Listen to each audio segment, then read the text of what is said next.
సంగారెడ్డి జిల్లా ఆమీన్పూర్ మున్సిపల్ పరిధిలోని కొందరు అధికారులు అధికార కాంగ్రెస్ పార్టీ కొనసాగిల్లోనే పనిచేస్తున్నారు. కేవలం బీఆర్ఎస్ నాయకుడి ఇంటిని కూల్చేసిన ఘటన అయితే తీవ్ర చర్చకు దారితీసింది.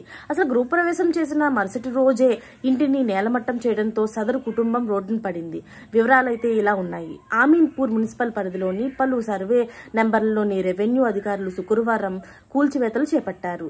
FDL బంపర్ జోన్ పరిధిలో ఉన్నాయని ఉన్నతాధికారులు ఆదేశాల మేరకు కూల్చేస్తున్నట్లు పైకి చెబుతున్నా ఇందులో రాజకీయ జోక్యం ఉన్నట్లుగా తెలుస్తుంది. సర్వే నెంబర్ 947లోని గృహప్రవేశం చేసిన ఆ ఇంటితో సహా 10 ఇండ్లను అధికారులు కూల్చేశారు.